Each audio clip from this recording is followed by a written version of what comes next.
চতুর্থ দিনে বাংলাদেশ টিকতে পারল কেবল ৩৪ বল। দুই ইনিংসে ব্যাটিং ব্যর্থতায় ইনিংস ও ৭৮ রানে হারল বাংলাদেশ।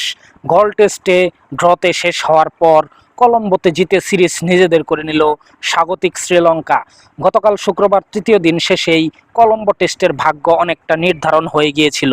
গল টেস্টে ব্যাট হাতে শাসন করা বাংলাদেশ মুখ থুবড়ে পড়ে কলম্বোতে। ব্যাটিং ব্যর্থতায় তৃতীয় দিনের খেলা শেষেই ইনিংস ব্যবধানে হারের দ্বার প্রান্তে ছিল বাংলাদেশ। প্রথম ইনিংসে ২১১ রানে পিছিয়ে থেকে নিজেদের দ্বিতীয় ইনিংসে গতকাল তৃতীয় দিন শেষে ৬ উইকেটে ১১৫ রান করেছিল বাংলাদেশ।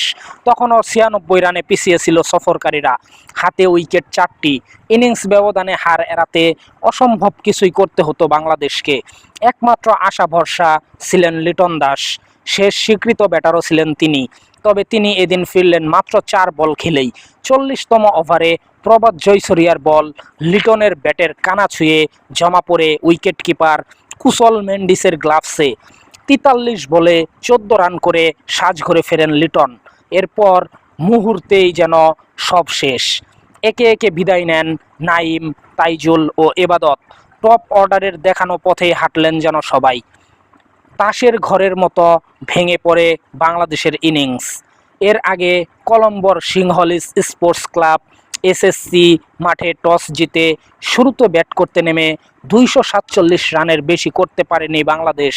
জবাবে প্রথম নিশাঙ্কার ১৫৮ রানের ইনিংসে ভর করে ৪৫৮ রানের বড় স্কোর গড়ে স্বাগতিকরা।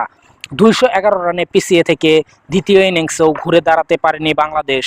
নিজেদের দ্বিতীয় ইনিংসে ব্যাট করতে নেমে শুরু থেকেই ভুগেছে। গলে ২ ইনিংসে ব্যর্থ ছিলেন এনামুল হক বিজয়। তবুও এই ওপেনারকে কলম্বোতে আরেকটা সুযোগ দেয় টিম ম্যানেজমেন্ট। তবে এবারও ব্যর্থতার বৃত্ত ভাঙতে পারেননি তিনি। ইনিংস ওপেন করতে নেমে নতুন বলে নিজের সঙ্গেই লড়াই করেন বিজয়। এবার নিজেদের ব্যাটিংয়ের ধারণ পাল্টে অনেকটাই ওয়ানডে মেজাজে ব্যাট করার চেষ্টা করেন। তাতে কিছু বাউন্ডারি পেলেও আত্মবিশ্বাস ফিরে পাননি। ১৯ রান করে বিজয় ফেরায় ভাঙে ৩১ রানের উদ্বোধনী জুটি। বিজয়ের ৩ বল পরই ফেরেন আরেক ওপেনার সাদমান। তার ব্যাট থেকে যোগ হয় ১২ রান। ৩-এ নামা মুমিনুল হকও ব্যর্থ ছিলেন।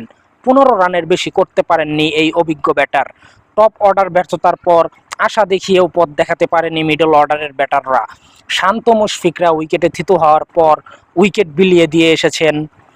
৪৮ বলে ১৯ রান করেন শান্ত, ৫৩ বলে ২৬ করেন মুশফিক, ১১ রান করে সাজঘরে ফেরেন মেহেদী হাসান মিরাজ। দ্বিতীয় ইনিংসে বাংলাদেশকে ঘুরিয়ে দিয়েছেন মূলত লঙ্কান স্পিনার প্রভাত জয়সূরিয়া। একাই তুলে নেন ৫ উইকেট। টেস্ট সিরিজ শেষে এখন ওয়ানডের লড়াইয়ে নামার অপেক্ষা।